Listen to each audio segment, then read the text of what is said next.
coming out tonight for this informational meeting on Act 46. I'm going to review with you what our agenda is for this evening. So we are going to have an opportunity for you to hear who is up here on the stage representing your communities tonight.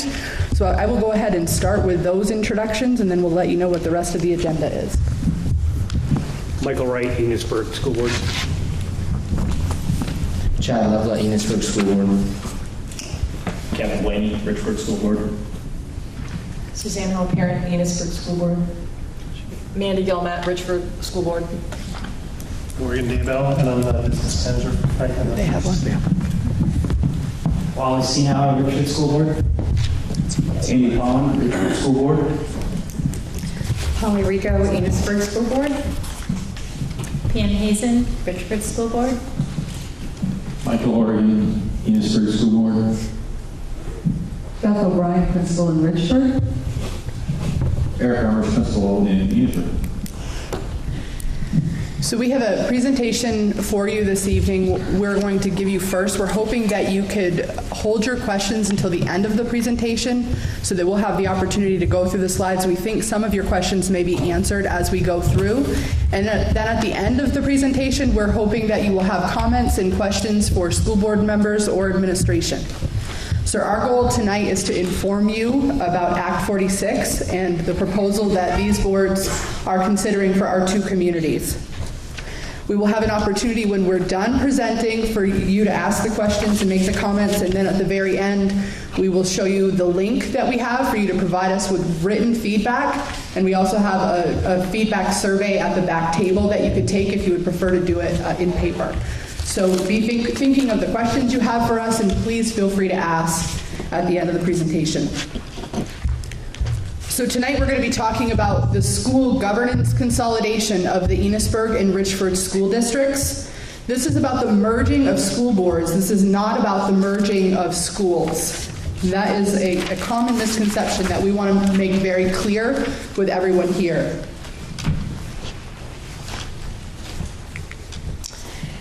So tonight the goals for this community forum are, we're going to give you an overview of the laws, the goals, and the timelines that we have. We're going to review our history that we've gone through so far and help you understand the impact of a yes vote and a no vote so that you're informed when the ballots roll out. We are going to provide community members like yourselves with the opportunity to ask questions. And we're going to ask for community members to provide board members with both verbal and written feedback, as Lynn just talked about, because your input informs what we do.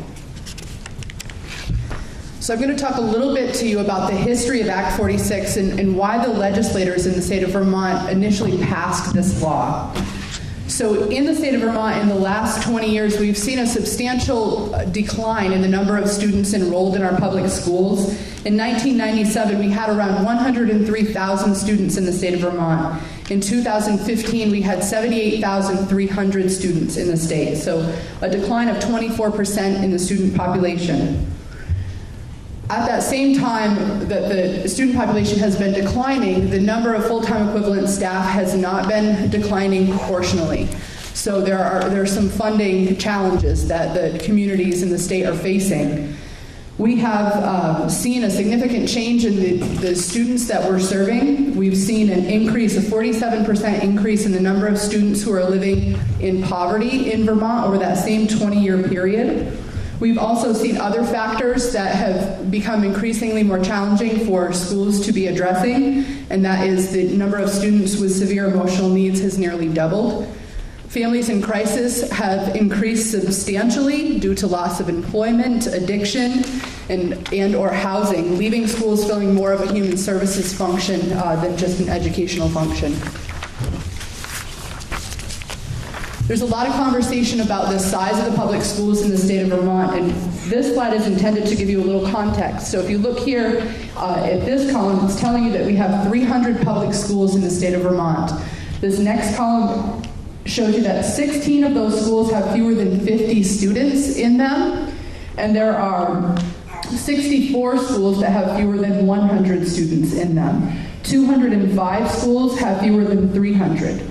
So even though by definition we often refer to our schools as being quite small, compared to the 80 schools that are represented here with 50 or fewer or 100 or fewer, our schools are not nearly as small.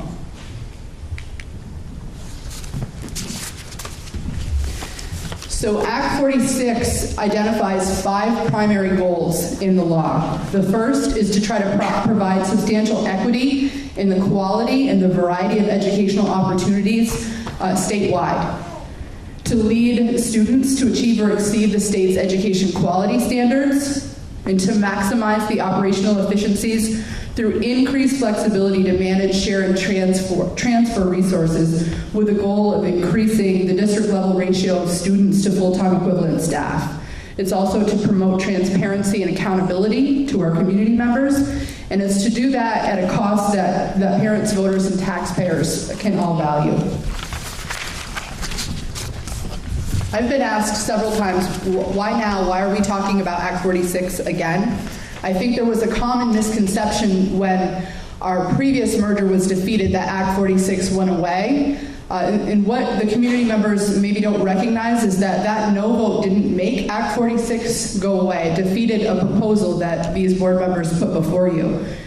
We had Act 49, the legislators passed in the spring of 2017, which was kind of an extension of Act 46, and it allowed for an extension to the deadlines for communities to voluntarily merge their school governance structures. So given that extension, we have until November 30th to make a decision on whether or not we wish to move forward with a voluntary merger on our own. So by doing it on our own, it would allow us the opportunity to work collaboratively between our schools to decide who it is we wish to partner with, what kind of governance structure we wish for our students in our school districts, how we would like board representation to look between towns, what are our priorities for our students, and how we're going to address the goals established within Act 46. Oops. Sorry about that. The challenge of Act 46 is it calls for the merger of school district boards. The solution is we can choose to do this on our own by voluntarily merging and deciding, again, who it is we wish to partner with, and we're going to explain to you the governance structure that we think makes the most sense for our communities. And we're also going to explain to you what we feel is most important for our students in our communities.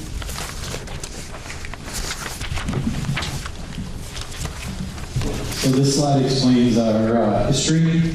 This is not the first time that our communities have been faced with school system governance changes. In 1915, the FNESU, the Supervisory Union, was formed. The districts of Berkshire, Montgomery, and Richford. In 1924, the Enosburg Town School District joined. In 1940, the Enosburg Falls ID School District joined the Supervisory Union. In 1954, the town and Enosburg ID merged. And in 1968, Bakersfield joined the SU. So in 2016, a full merger was proposed. The full merger of the 5 school boards was defeated.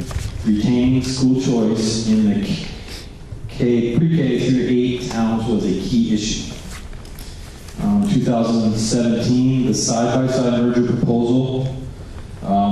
Merger of systems and efforts is no longer voluntarily. It is the intention of the law we are governed by. Side-by-side proposal protects school choice. So the process that these boards have gone through to this point is they have been studying the options that exist for the school districts within our supervisory union. This work began in early July. They've been studying the laws, they've been studying the timelines and all of the potential options that we have. They're at the place where they feel that they have pulled together the best option for our communities, and before they commit to moving forward with something like this, they want to have a check-in opportunity with community members. So that's why we're here today, because we do wish to hear from you to see what your input is. So please don't be shy when it comes to asking questions at the end and letting us know what your thoughts are, because we feel our most important job is to inform you so that you can completely understand why we're here and why the timing of this is so important for our communities. The next step beyond this would be us working together. Act 46 has created these goals and these options for us. We didn't choose this. Our Vermont legislators passed these laws. So it's up to us to figure out how to enhance our systems while at the same time protecting the schools that we have in the community interest. Those are all our #1 priorities. So what you're seeing here is a slide that demonstrates the governance structure that we're proposing. This is different than the governance structure that you saw in 2016. In 2016, you saw a full merger proposal that put all 5 school districts in our communities together into one supervisory district. So there would have been one school board governing all 5 towns. That would have, the previous proposal would have made it so that Montgomery, Berkshire, and Bakersfield would have lost their school choice. So what we're doing now, what we're proposing is what's called a side-by-side structure. So we would still have a supervisory union, and that's what the top of the umbrella represents. So you would still have a supervisory union board overseeing 2 school districts. So on this side of the structure, you have a pre-K through 12 district, and that would be representative of the towns of Enosburg and Richford. So you would have one board governing these 2 towns. On this side of the structure, you would have the pre-K through 8 districts. You would have Bakersfield, Berkshire, and Montgomery combined together into one school district. So you would have one board governing those 3 towns. I'm going to back up just for a second. One thing I want to be clear about is that because these are 2 separate school districts, what we're talking about today is this side of the school district, or this side of the side-by-side proposal. This is what you have say in, because this is where you reside. I'm looking around and thinking that it's true that you're all from Enosburg and Richford generally. We will have another opportunity for the 3 towns on the other side of the district, on the other side of the side-by-side proposal, to have conversations about their governance structure. So you tonight are going to be hearing most about the benefits associated with this side of the structure. You are, however, welcome to attend information meetings that will be held in the other towns beginning next week. So what happens if we vote yes? Enosburg and Richford will work to combine their school board governance to one board with equal representation.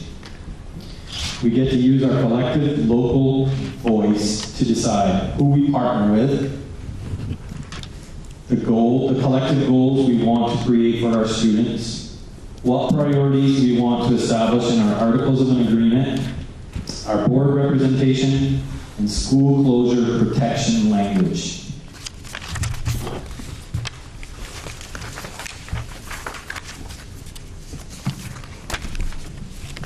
What happens if we vote no? Act 46 does not go away. It's the law. And under that law, in June of 2018, Secretary Holcomb recommends governance structures for all non-merged school districts in Vermont to the State Board of Education. On or before November 30th, 2018, the State Board of Education releases a statewide plan for all non-merged districts in Vermont. The state board will ultimately decide who our partners will be and how our school governance will be consolidated. This final plan will be imposed by the state board. It will not be up for voter approval. So when I imagine what this will look like next year in June, the secretary is going to be faced with looking at all of the school districts in the state of Vermont, and she's going to have to look at all of the districts who have not voluntarily merged or who already were not in a preferred structure. And then in my mind, it's going to be like a puzzle, and she's going to have to figure out how do those puzzle pieces fit together in a logical way. Because there are certain things that they can do and there are certain things that they can't do. So what they can't do is they cannot take school choice away from any community who currently has school choice. And they can't force you to work with someone who has a different structure for you. So for example, They cannot take Enosburg, and Enosburg is a pre-K through 12 structure, and say, you are now going to work with Berkshire and Bakersfield. Because Berkshire and Bakersfield are pre-K 8 structures who tuition their students. So they could not merge those two. They could, however, look for other like structures, other communities who are pre-K 12 communities, and they could consider merging you with other pre-K 12 schools with Enosburg or Richford. They could also look at Berkshire, Bakersfield, and Montgomery and say, what's logical? What are the other puzzle pieces in this area? Are there other pre-K 8 schools that we could consider merging you with?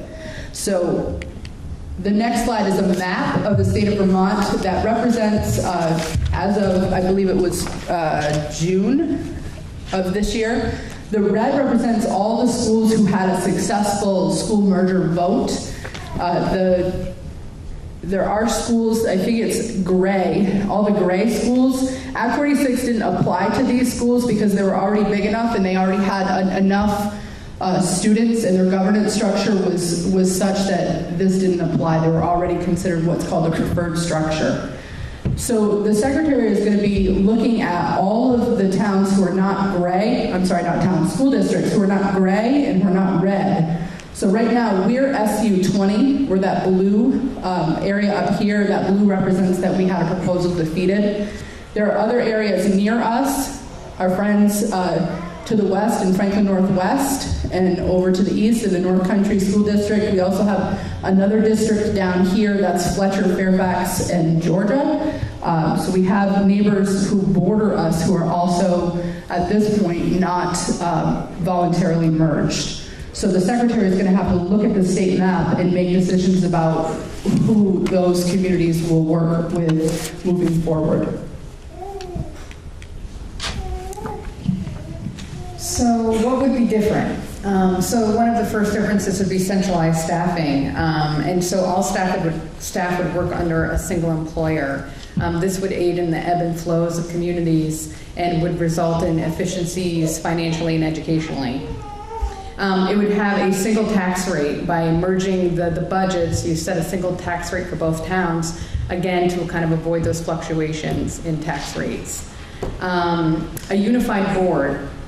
So what would happen would be you would have equal representation from both Richford and Enosburg. So it might be 3 from Enosburg and 3 from Richford, of which you folks would vote on to fill those seats. And advisory councils.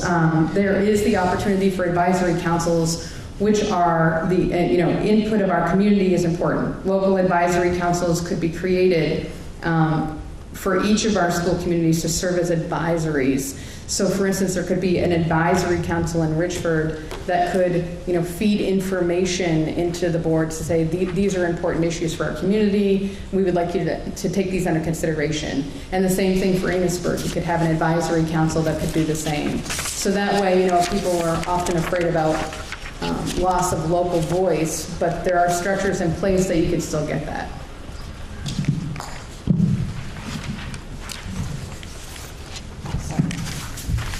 So far now, last year we voted and the communities voted it down. However, a lot of people thought that maybe things would change with Act 46, but the whole legislative session passed and it didn't get rescinded. But they did pass Act 49, which gives us a transitional period to benefit from the financial benefits for a short amount of time.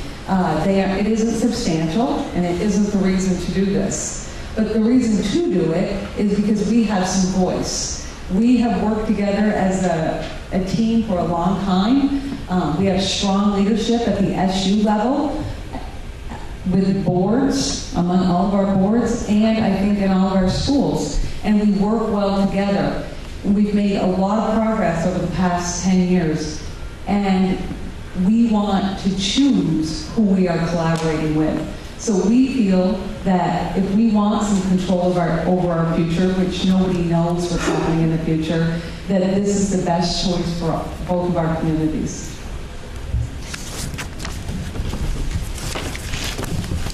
Some of the big issues that people have identified, I think the biggest one is around the issue of school choice. This does mostly impact that other side of the side-by-side proposal, and I think that in terms of importance in Berkshire, Bakersfield, and Montgomery, it might be of higher importance there than here. However, under this proposal, the students in Enosburg and Richford would have choice between the two schools because it would be one school district. So at the high school level, students could choose to attend either of those schools.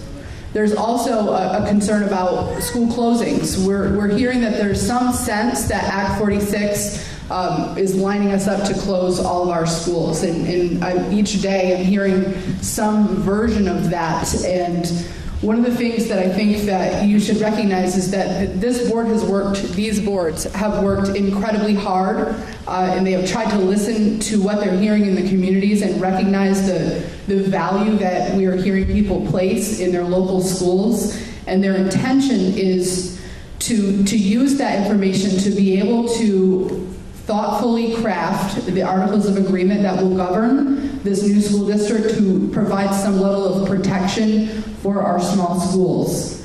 We're also hearing that, one of the things that people are very concerned about is that we might lose local control. And that, I think historically you're used to having your town school district. And there's a sense that we're not going to have local control anymore. So I think one of the things that we have talked about is how do you define local? Is merging Richford and Enosburg really that far away? Our communities are relatively close together, and things are certainly impacted. If something happens in one community, it often impacts people in the other community. So it's shifting our definition of community a little bit. But when we think about that idea of local input, it's also important to consider this is our opportunity to move forward and voluntarily do this. When it comes to what that final statewide plan is, we won't have the ability to make that choice at that point. So we maybe would be merged into a structure like we're proposing, or there are other districts that are nearby that they could consider saying, you know what, maybe those are logical partners as well.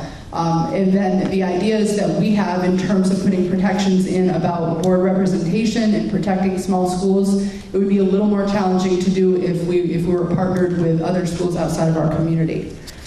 So the question is coming up again, and we addressed this in the beginning, why now? Why are we bringing this back up?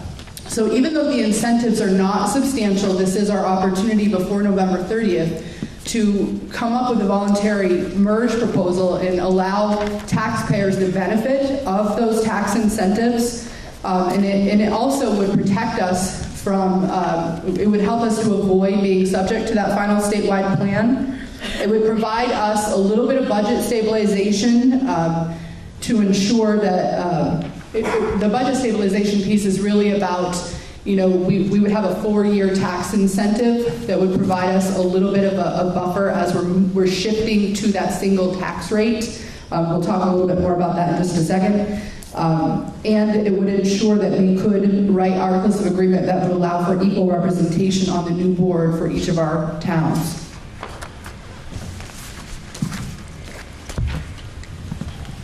I'm going to stand up and point because I have that laser pointer privilege taken away from me. Would you like the laser pointer? We, in a normal year, will warn your budgets in January. Hopefully you will vote favorably on them in March. In May or June, the legislature will set the last few pieces that go into your tax rate. And July and August, you'll get your tax bills. So we can't predict tax rates 3 months in advance, much less 1 year or 5 years. But what we do know is that this year, the tax bills you got for Enosburg and Richford are in this first column. If the state had come in last year and merged those two communities, if we did nothing else to your budgets except combine those two budgets and combine those two student counts, we know what your tax rates would have been this year, and that's the second column. So no changes, just the two rates combined. You'll see that Richford's rate comes up a little bit, Enosburg's goes down a little bit because they need to meet in the middle. The final column is what would have happened if last year we had chosen to merge those two communities. Again, no change to the budget, but you had those new rates with the incentives applied that are available to you now. And so you'll see both of the tax rates are dropping. You'll note in the second column they're different, and that's because each town has a different CLA, and that doesn't change under the new law. So before we look at the CLA, the rates are the same, but as you have different CLAs, because your listed values are different than what the state thinks they should be, those rates will change a little bit. For those of you who saw the ballot the last time we brought this forward to a vote, there are really two main articles. The first article is the one that asks for the authority to merge those two districts. Anything that is in Article 1 can only be changed by the voters of the new district going forward. So that's where you'll likely see language on the process for closing schools, the process for changing configurations of grades.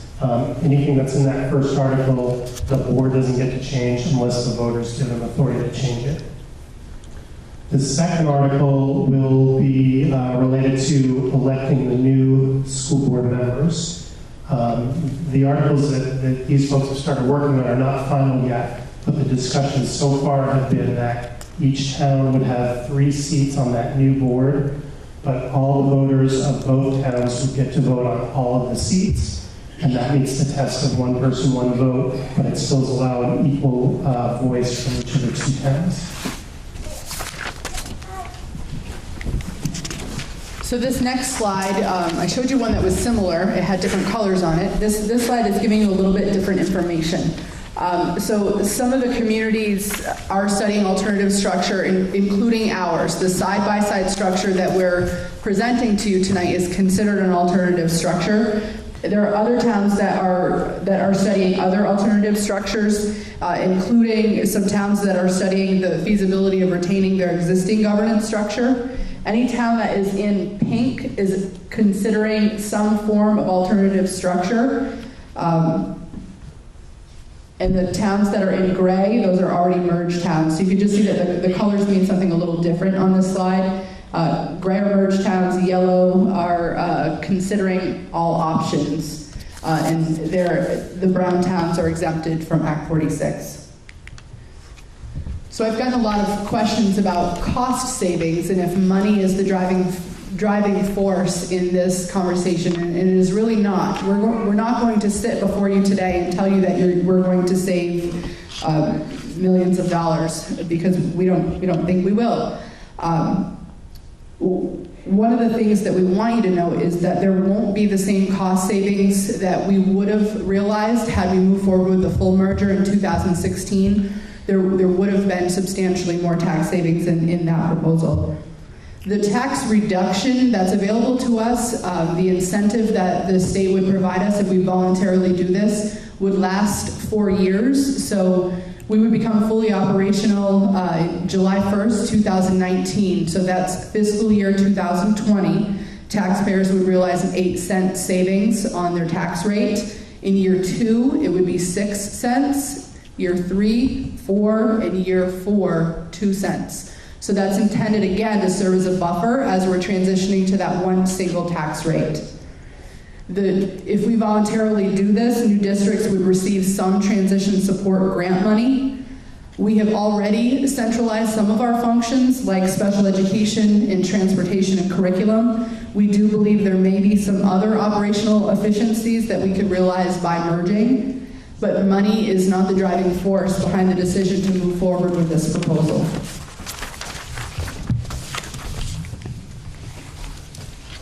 So, speaking in terms of the educational benefits, at the high school level in particular, I'd start by saying that both Enosburg High School and Richmond High School really worked hard to improve and expand our options for students, particularly as we look at flexible pathways and really wanting to provide our students with as many opportunities as they can have. The thing that I think our schools have run up against over the years is that it's not easy, thanks to both law and policy, for kids to move between the 2 buildings to access each other's programs. Richford has things that Enosburg doesn't have, and Enosburg has things that Richford doesn't have. So within this merger, we begin to break down that barrier and allow students to access programs between our buildings. And that can look like a number of different things. That can look like shared staffing, where we can actually have teachers moving between the buildings in order to bring programs and courses to other buildings. Conversely, that could look like students moving between the buildings to access programs. Another area we look at is our alternative programs. Both schools offer internal alternative programs, and those are things that we might be able to tap into across each other's schools. And then, I think speaking at the elementary level, if you look at the data, there is a huge amount of transience between the two elementary schools, Richford and Enosburg. There are kids, a lot of kids coming and going. And with those barriers let down, there's more flexibility for parents and school boards and administrators to decide that it might make more sense for a young kid to stay in the school that they're in for the year that they're in, rather than making it a necessity that they move to another school. So, yeah. So what are the cons if we move forward with this proposal? Again, I know I said this just a moment ago, but one of the cons is it doesn't realize the same level of savings that the full merger would have realized for us. The debt would be shared, so any school that currently has a debt, that would get shared within the school, the new school district. However, at the same time, the assets would also get shared as well, would become part of that new district. And that's not something that is a choice. That is the only way that this could work. That's written right into this plan. Not our plan, but at the state level. There is a very short timeline for this voluntary merge. And we recognize that change is difficult, and people are used to the way schools have been run for decades. And most people would prefer to keep things the way they are and leave our governance structures alone. And we also recognize that it feels a little like we might be being forced to do this by the law.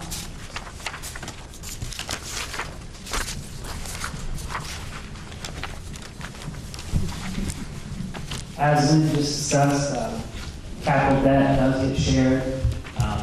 After the last merger vote, some informal polling, well, for us, for me and the Richford board members in Richford, the sharing of debt, since, as you can see, Richford just this year paid off the last bond payment for their addition from the late 90s, something they should be proud of, and voters were hesitant to share, take on other towns' debt.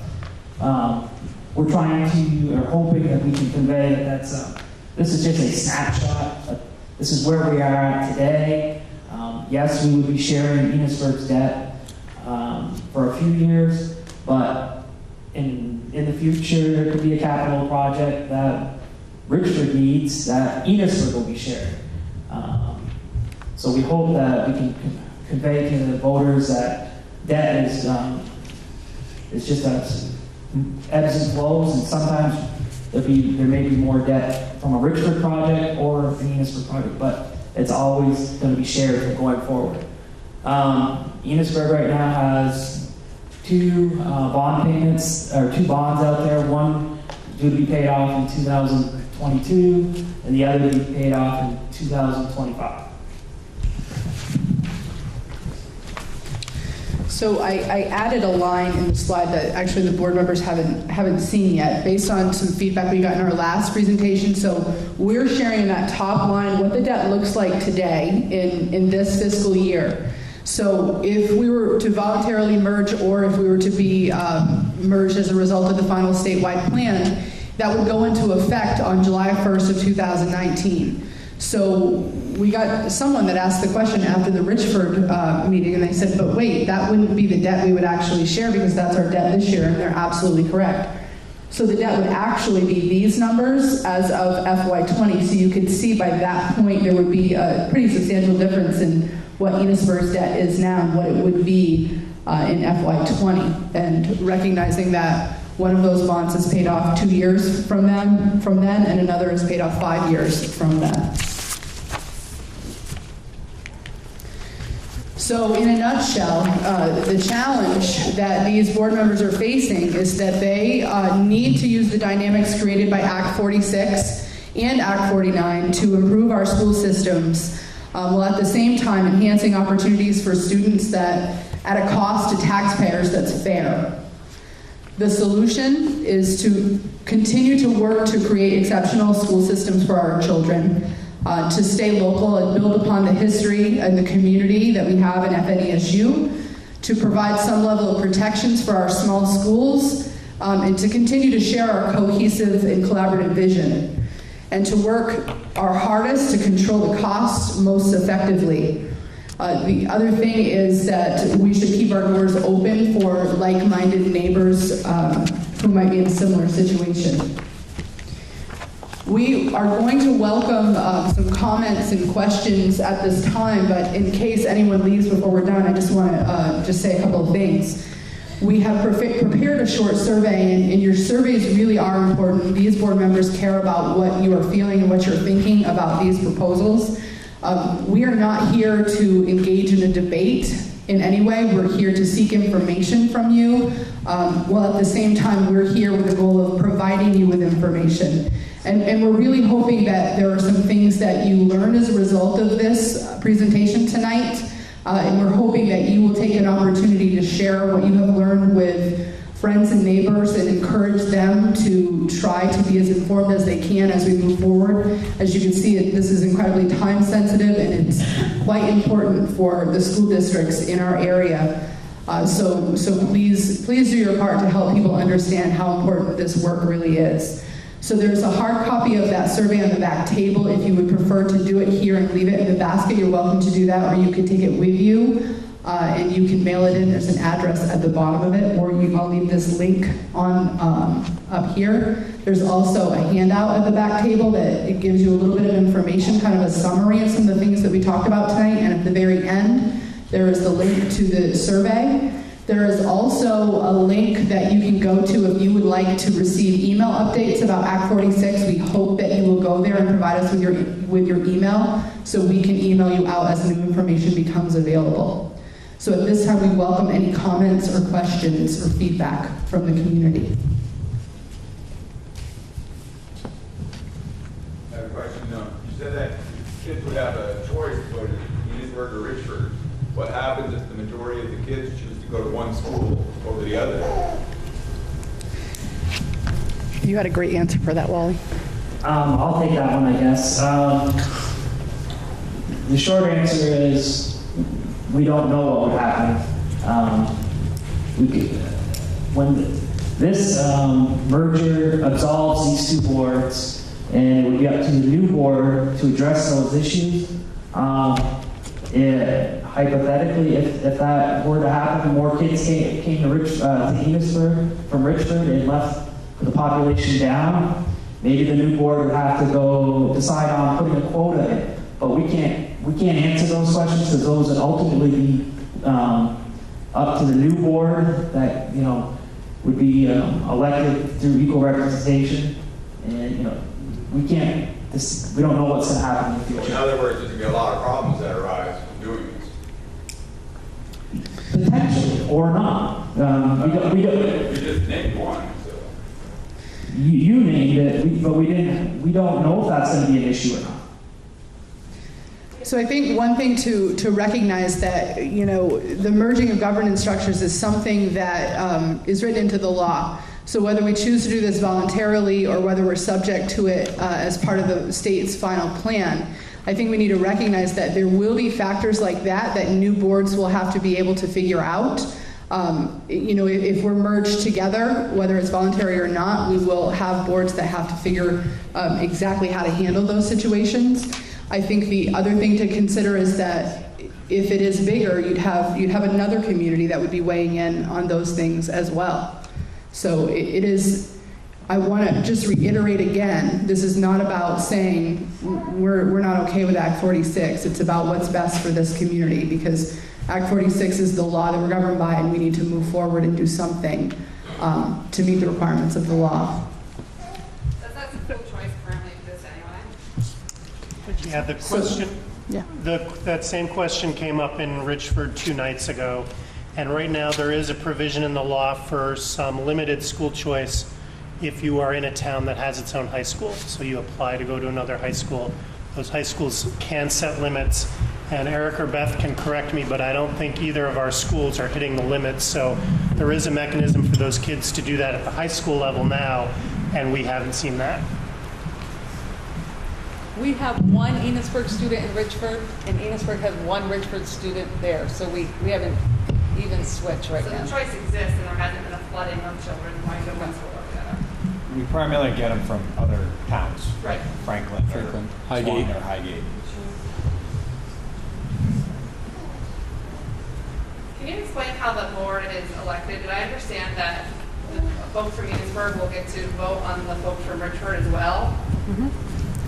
So each town would have an equal number of board members, but community members from each town would get to vote on all of those seats. So, the law is written that they want proportional representation, and one way that you can get proportional representation is by ensuring that both communities are voting. So that is true, Amy. Ma'am, just hypothetically speaking, if I may, if you had the power to make a decision today, you and only you, what would you do and why, ma'am? I'm sorry. So I'm going to respectfully decline to answer your question, and here's why. I want you to look at me as someone who is trying to be neutral in this. I'm trying to be a provider of information for you so that you can make the best decision you can for your community. Obviously, everyone up here, we all have our own opinion about the law, and we have an opinion about the direction. I don't want to feel like, or to have you feel like I'm using my power to persuade you to vote one way or another. So I would rather answer a question that is directed into factual rather than my opinion about that. Respectfully, sir. Thank you. You're welcome. I know you say that this Act 46 is a law. What would happen if we chose not to do it and we just didn't abide by it at all? Like, would we lose funding from the state? What's the deal? Like, what? I don't honestly think. Say that again. Once they force us to do it, like say everybody votes no, and then they force us to do it, and say we still say no, we're not doing it. What would happen? We wouldn't have a choice at that point. The authority would rest in the hands of the state board. So the state board would give us that direction, and we would have no authority to say no. So what? A bunch of people from Montpelier are going to come in here and start running the school? Like, No, we would have local board members who would be making the decisions for the new boards. It is, I know it is such a change and it's such a different way of thinking about things. We're here again, this is our opportunity to do it for ourselves. There's no part of this that tells us there's an out after this. Once that statewide plan, the final statewide plan comes into effect, they're the ones with the authority. We would lose our authority to be able to say, no, we're not going to choose to do that. So Lynn brought the map. Can you bring the map? Which one, Michael? Where the merged and First one. Oops. so this shows right here where we haven't merged. We're the blue. We're SU 20, right, Lynn? Yes. So there's grumblings. If we don't go ahead with this, that you could see us be forced to go to Northwest, right? With Northwest? So it's a little like having a crystal ball trying to anticipate how those puzzle pieces are going to fall together. There are several potentials. I don't think that we could accurately predict what could happen. But are you pointing at the number of school districts who've already voluntarily done this, Michael? Right, so look at SU 20, which is us. And then SU 21, which is Northwest. So if you're the State Board of Education, and you're looking at that, you can say, oh, let's just put those guys right over there with Swanton and Highgate, and they'll be fine. Swanton's not going to worry about Enosburg and Richmond. That's a, just, don't get good vibes. They would have to according to the state law. They would what? If we got merged with them, they would have to take care of these first. That's the law. You would think so. So one of the things that you would lose if you were forced, right now there's an incentive between these two communities to try to provide our towns with equal representation on the boards. So the way the law is written is that you need to have a proportional representation, and there are several ways that you can get to proportional representation. So I think what Michael is pointing to is that if we were merged with a larger school district, what incentive would they have to allow us to have equal representation? Right now, as we're putting our voice and choice in this, we have some incentive to do this for one another. We're predicting that same incentive probably wouldn't be there if we were merged with a larger school district. They would likely want to capture proportionality by having more board members on seats on that new school district board. So they might end up with like 5 school board members, where Enosburg might have 3 and Richford might have 2. I'm totally making those numbers up. I have no idea. But that's just a kind of an example of how you could reach that proportionality. All of those are decided upon in articles of agreement. And one of the things that we didn't mention and maybe should have mentioned is that in this proposal, we'd be working hard, and we have been working hard to try to identify what values do we have here, what protections do we want to put in place for our community. Morgan mentioned when he was talking about what would go in the articles. Anything that's written into Article 1 is a protection of sorts, because Article 1, those items can't be repealed by a future board. Only the voters could repeal anything that's written into Article 1. So those were agreements that these two boards would make together at this point. If you're moving forward and you don't voluntarily do this, and you are subject to the final statewide plan, what happens is you have whatever communities are told that they're going to merge together, they're going to have 90 days to agree upon articles of agreement and have voter approval of those article agreements in all of the communities. In the absence of that approval in all of their communities, they will have to work with the default articles of agreement that will come from the Agency of Education. It's not likely that those articles would say anything about equal representation or protecting small schools. It's more likely that they'll have the standard language in there about proportional representation based on the size of each of the communities. Does that make sense?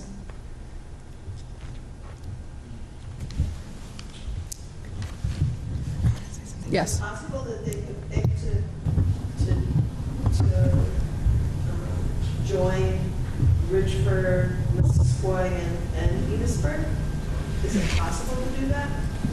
So it's possible because they have like structures. So they're pre-K through 12 systems. They educate all students at all those grade levels.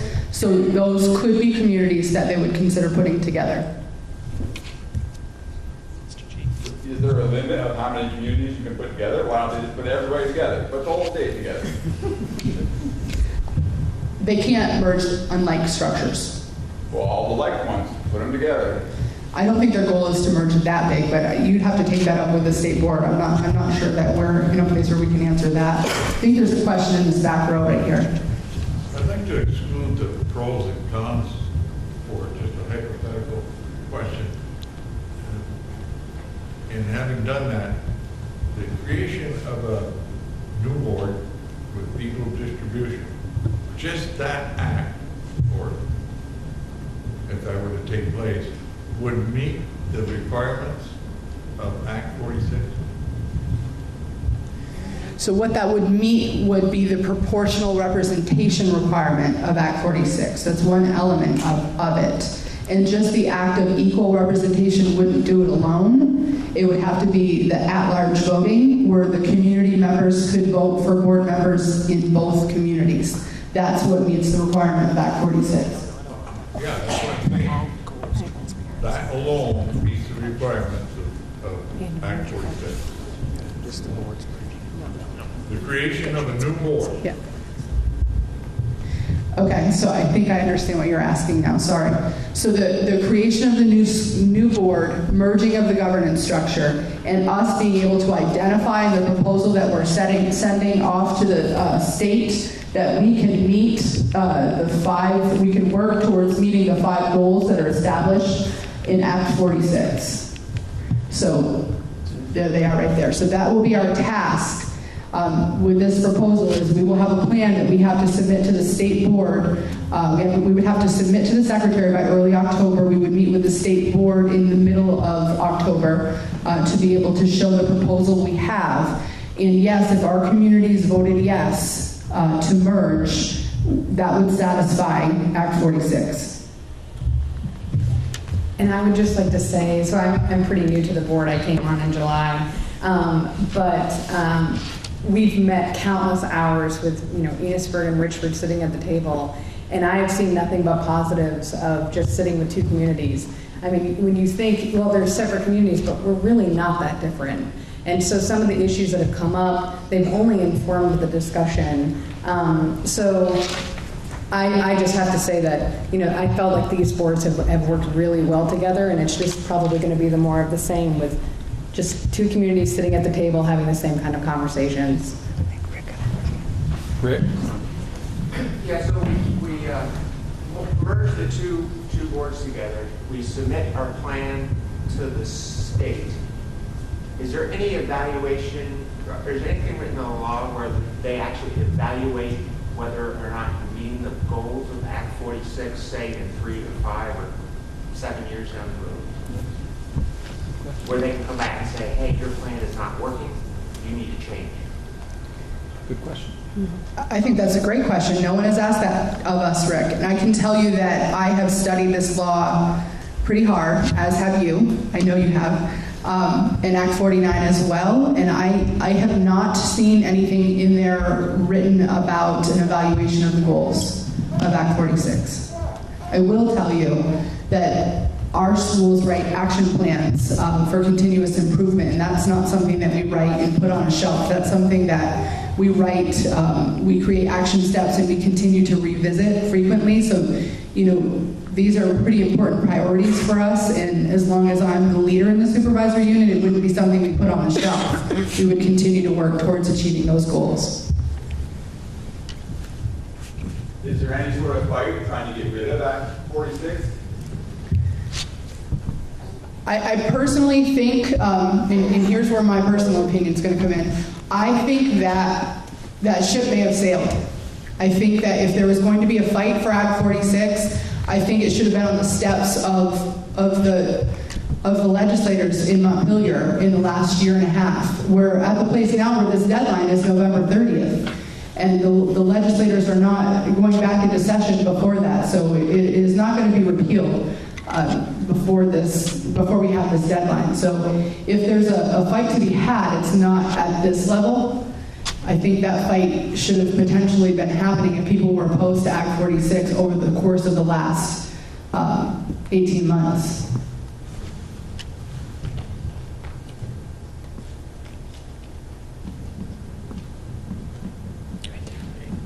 I'm not sure I understand what you mean by single tax rate.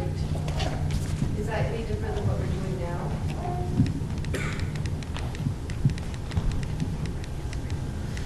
So currently, there are 4 things that go into setting your tax rate. Basically, it's your budget, it's the 2 things that you control with the budget, the number of kids you have, and the yield, which is what the legislature basically says the ed fund can support, and then your CLA.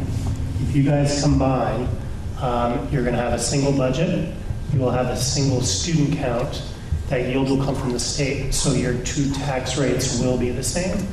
If Enosburg's per pupil cost was $16,000 per kid and Richford's was $14,000 per kid, and they have the same number of kids, it would be $15,000 for each community.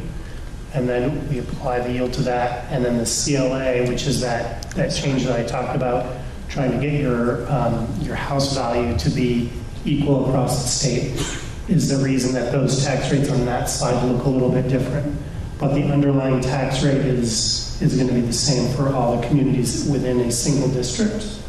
Same conversation in Bakersfield, Berkshire, and Montgomery. If they choose to merge, they will have a single tax rate until there are 3 different CLAs are applied to it.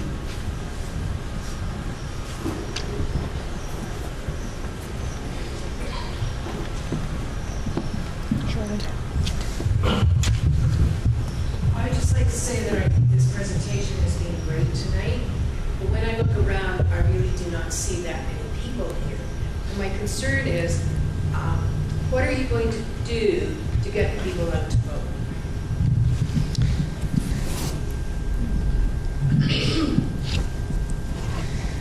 So I think that is a fantastic question that I sometimes think about when I'm trying to fall asleep at the end of the day. It's kind of the $1 million question, because we feel that, you know, our role is to arm you with information, and it's really important for you to understand, because I think there are so many common misconceptions out there. We've taken steps to try to get the word out through using different sources like Front Porch Forum. We invited our friends at the Local Access TV to come here today so that we could use this video to help inform people that weren't able to make it. We've started to develop, I mean, there are kind of steps in this process. This step here is about getting input. Once we get to the place where these boards vote to move forward or not move forward, if they vote to move forward, then the work of how are we going to get this communicated out to the larger community. So we have been trying to develop stakeholder spreadsheets so that we can try to identify people within the communities that we want to reach out personally to. We will provide more public forums. But I think one of the things that, you know, we're recognizing is the power of social media. I'm guessing if I asked you to raise your hands in this room in terms of how many people here have a Facebook account, I'm thinking, could we do that? If you have a Facebook account, could you raise your hand? I know some of you have it because I see you on Facebook. So one of the tools we will use is our webpage. We'll also be pushing information out on Facebook as well. We're hoping to be able to put this slideshow you know, on our Facebook account as well, but it's not enough just to put the slides on. We will take the time to make sure that we're explaining it with some voice on the slideshow as well. So right now it's about getting input, but after this stage of the game, we know we really have to up our outreach to the community, because the education will be the most important piece. So any feedback that you have, that is actually one of the questions on your survey. So if you have thoughts, please share that with us. I want to thank you for asking that question, because the only reason I found out about this meeting, I work at the elementary school. Otherwise, I would never, really, even though I have a Facebook page as well. So thank you, ma'am. I encourage you all to like the FNESU Facebook page, and I'll make sure you find out for the next meeting. Thank you. So Lynn has really worked tirelessly to try to get this out there. I'm pretty sure she even stopped at the Maple Fields and harassed the morning group down there to come to the meeting, which I don't see anyone here. But it's tough to get it out there, to try to.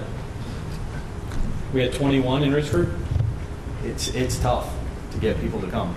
Can I ask, what are like the top 2 misconceptions that you're hearing out there that would be important for the school here to be able to take information back and really answer those misconceptions well? I can say the top one that I've heard is Richford will be the junior high, Enosburg will be the high school.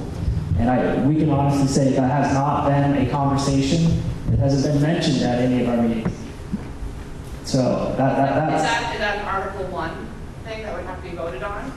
Like, what's the answer to that? If someone says to me that's what's going to happen, what do I as a voter say that wants to maintain this control, and I want someone to vote yes? What do I answer to that? I think that in Article 1 we'll be talking about school structures as well, so there would be some protection in there. So if there was going to be a change like that, Morgan, correct me if I'm wrong, the language would be in there that it would have to go back before the voters. So I think, you know, I hope you're getting the sense that we're really here tonight to be as transparent as possible. That's why we're trying to give you the pros, we're trying to give you the cons, we're trying to give you everything that we understand about this law. And we've been working incredibly hard with all of our resources throughout the state to learn as much as we can and make the right the most relevant next steps for our communities. I just have a question. You know, in one of your slides, it was like, and like-minded neighbors. And anytime someone ends a slide like that, that says to me there's other options. So this is your plan that you're presenting to us, but are there other neighbors that are interested in merging boards with us? So if the voters say no, is there a plan B? There's not a plan B that we have control of. There potentially could be a plan B. So some of the communities are trying to write what's called a Section 9 proposal to maintain existing governance structure. There's not consensus on this board that we feel like, given the structures that we have and the likenesses that we have in our communities, that we would feasibly be able to demonstrate that we could do that. There are other communities near us that are making that attempt, and when we say like-minded neighbors, what we're really saying is when the board has to decide what they're going to do with those puzzle pieces in the end, they're going to have some schools that are structured like us that won't have another place to go. So if their alternative structure proposals are approved, then that's fine. But if they're not approved and we have our own approved structures here in the SU, we could choose to welcome them in. We believe that the way that would work, if we voted on our 2 high school towns, our pre-K through 12 towns merging, the state can't say to us, after we've had a successful vote, here's another pre-K 12 town, you have to take them. But what they could say is, will you consider taking them? And then we would come to the voters and say, do we want to have them join our new school district? So I think this might be more relevant to the other side of the side-by-side, potentially, because there are neighbors who have similar structures, the pre-K 8 structure. A follow-up comment to that, and I'd like to hear your input, and correct me if I'm wrong, but and you touched on it a little bit in the slides about you know, the Franklin Northeast Supervisory Union has, I mean, we've spent a long time and a lot of years kind of aligning ourselves and working together and, you know, developing common curriculum, and I mean, we have a very, very close relationship, and which would seem to, I mean, naturally make this kind of a transition very smooth. If we start looking at pulling, you know, either voluntarily or if the state comes in and starts, you know, trying to mash up schools that are outside of that, you know, that would seem to be a huge disadvantage in terms of, you know, I mean, you look at schools like, you know, Sheldon, or I mean, they're just completely different, you know, completely different curriculum, completely different, you know, setups. I mean, right down to like, you know, holidays, and you know, I mean, just everything is just completely different. So I mean, that would seem to be something that, to me, should be like highlighted as something that like we don't want to go down that road if we don't have to, you know, and keeping everything within, we can decide on something to complete this merger within our own supervisory union. Like, that's going to be a huge advantage to everybody.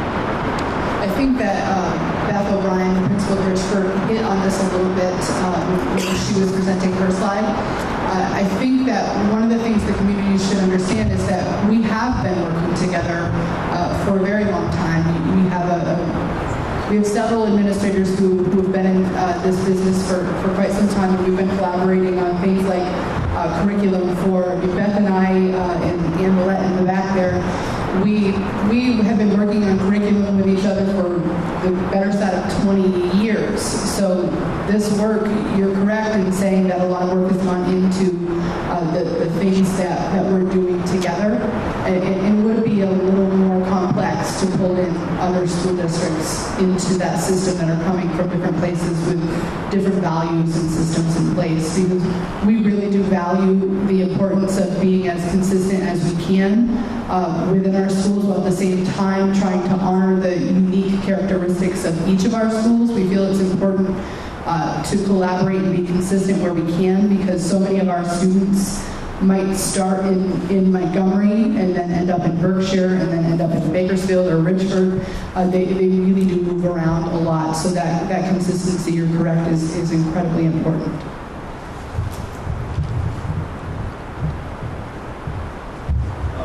On that map you showed, there was a few that were exempt from the Act 46. What makes them exempt? Just the size of them? Is that the only thing that can exempt you from this? So Act 46 has language that's called preferred structure, Justin. So it's really about how many school boards are governing their system. So they already have like structures in their system, and they have at least the minimum number of students to be considered a preferred structure. So Morgan, was it South Burlington we were talking about? Do you want to talk about that? Am I putting you on the spot? Yeah.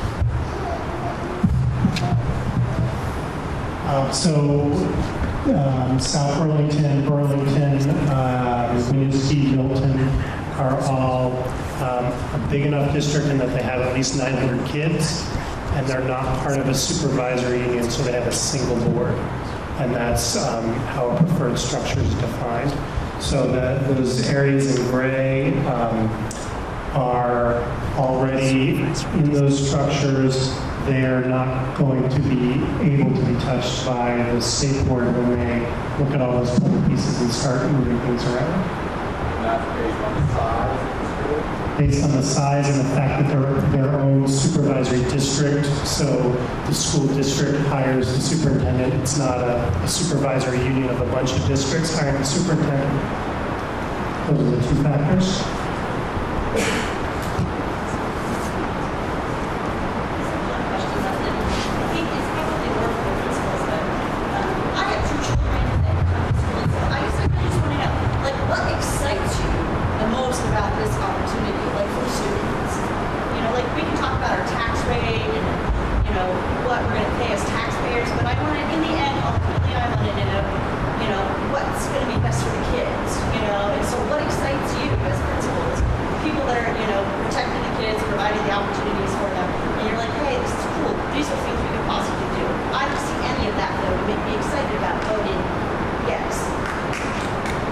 Flexibility. I would say flexibility. I think that one of the things is we try to think about how we meet our students' needs in new ways, trying to be innovative about how we are tapping into kids' interests, their future goals, career goals, college goals, what have you. Our limits really do stop at the edge of each of our town boards with what we can really tap into. And whether that be programming opportunities that we have with communities or other community resources that we potentially tap into. I think for me, I would say we just open up the playing field just a little bit more, piece by piece to getting kids more of those opportunities. I think that being aligned with people who put kids first, we make decisions here based on what we really believe is best for kids, and we do truly work together. I mean, we've been working together closely on the proficiency, base graduation requirements. We work together on everything, even though we're separate towns. But there are places where our hands are tied and we can't work together. There have been times where we do all we can to train each other's personnel. If I have a really strong person and somebody needs developing in Enosburg, my people will work with theirs, or vice versa. We do everything we can, but there are limitations. So I think some of those limitations will be removed. I see that. I want to add add something to that. I think one of the other pieces that you have probably begun to hear about is flexible pathways, and another act that has been passed that you will see more and more information about, where we're really charged with providing kids with more opportunities to individualize their learning experiences so that they can have opportunities to explore their strengths and their interests. And I think that one of the things that this would provide us flexibility in doing that I personally, as a parent of students in this supervisory union, I'm excited about. There could be a program at Richford High School that a student at Enosburg High School would really like to participate in. And those doors would be open for us to be able to have that kind of collaboration. So we could be able to allow those students to participate remotely, or maybe we set up a system so that they're going over there for the morning to participate in some programs that are happening over there, or vice versa. And I think the other thing that I'm excited about is that, we're going to see our high schools providing students more opportunities to access dual enrollment courses at the college level in both of our schools. And I think that by working together and being able to have that shared staffing structure, I think that it's going to benefit our kids because they'll have many more things to choose from and allow them the opportunity to really individualize their experiences and interests. So that's something I'm excited about as a superintendent and as a parent of high school students here at SSU. Yes, Avis. Are we looking for a 5-town yes vote? And if we don't get that yes vote, we will have a backup plan? So that question came up the other night as well.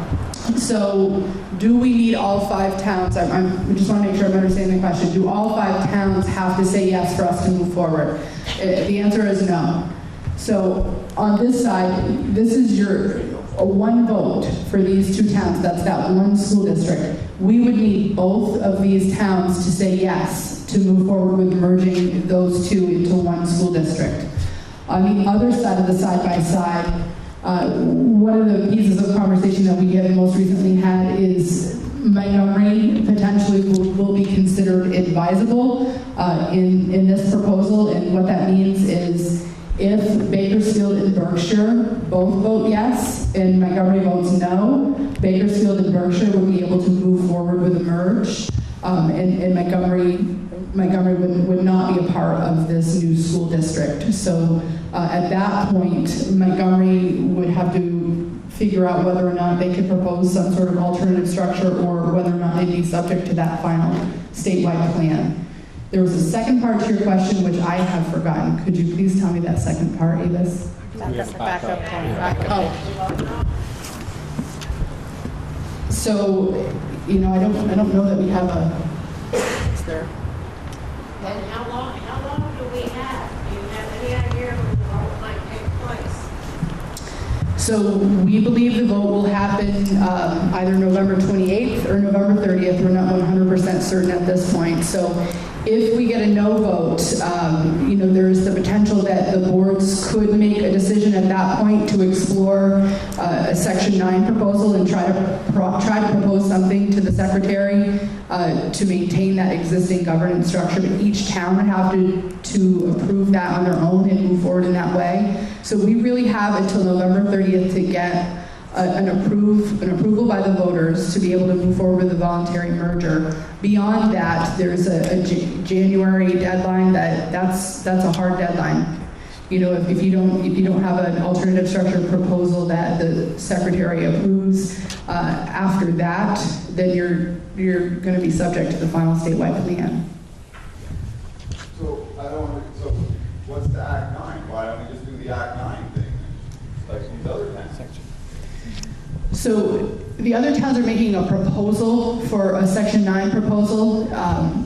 There's not consensus on on this board that we feel like we could make a strong enough argument that we're better off alone, that we can meet the goals by doing this better alone. We have logical structures right next door to each other.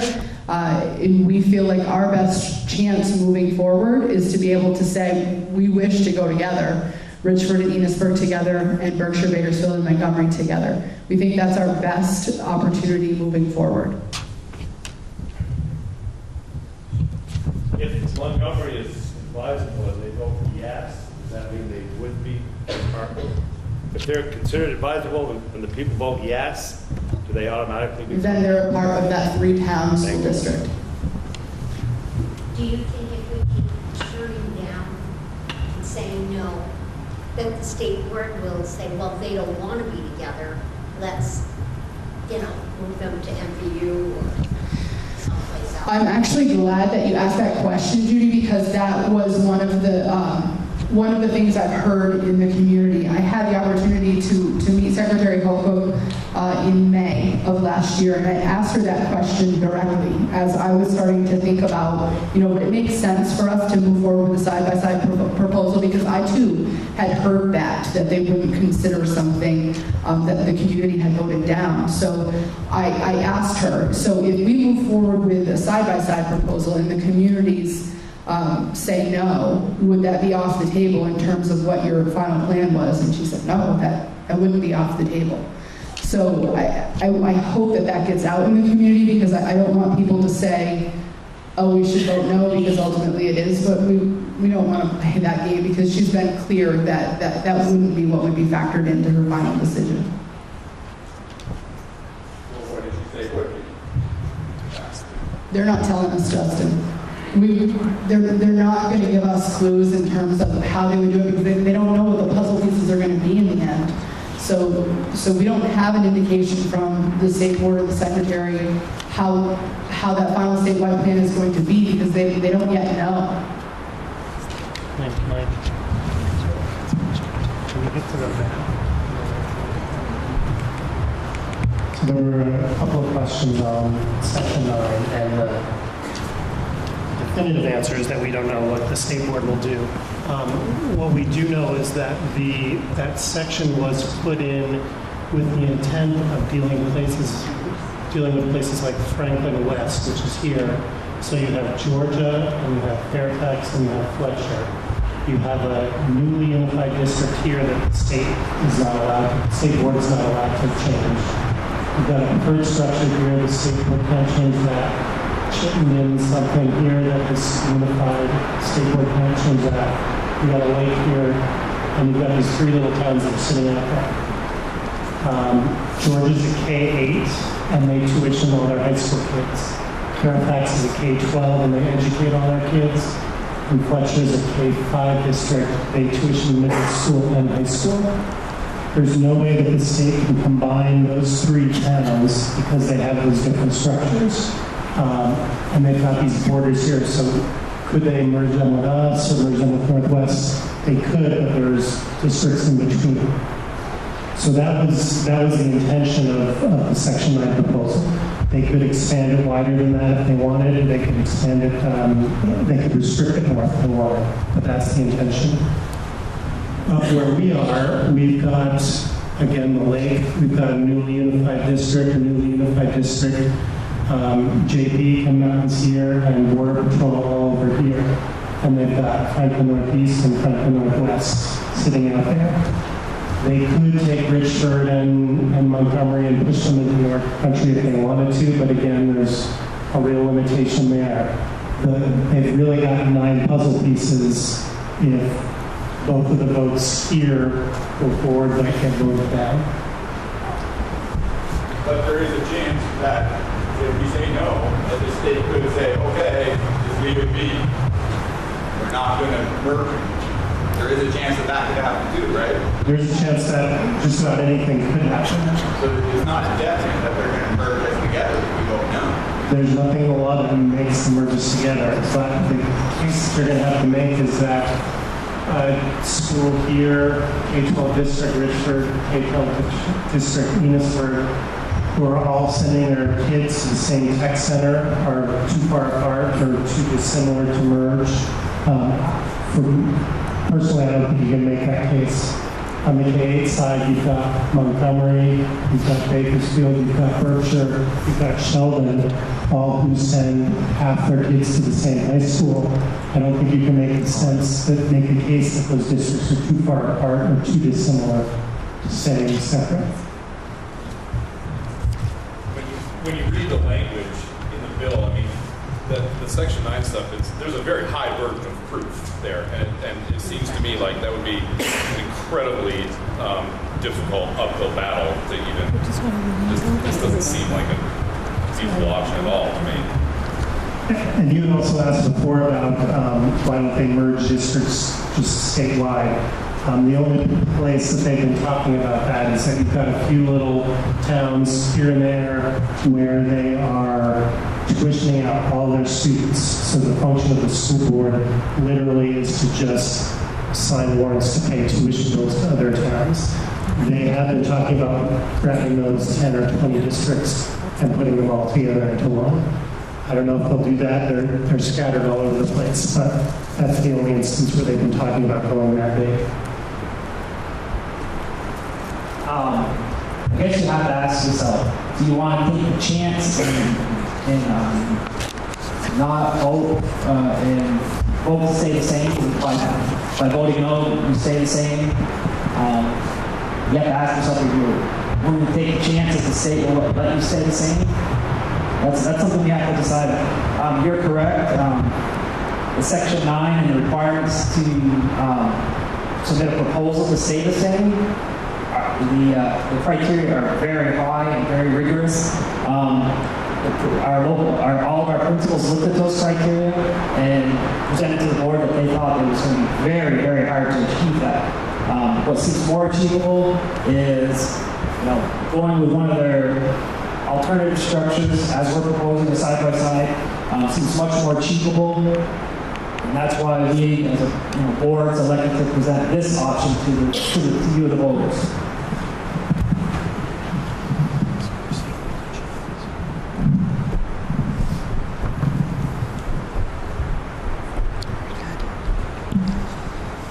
If there are no further questions, I think I can speak on behalf of the board and thank you all very much for coming out tonight to listen to this proposal and for you to provide us with the feedback that you have. Please, again, take the time to fill out that survey so that we can analyze the data that we're getting from our communities. And one last plug, if you have friends and neighbors that don't understand this or have questions about this, you can ask them to speak to one of their board members or encourage them to come and attend a future meeting. Or again, like the FNESU Facebook page or follow us on Front Porch Forum for more information. So again, thank you all for coming.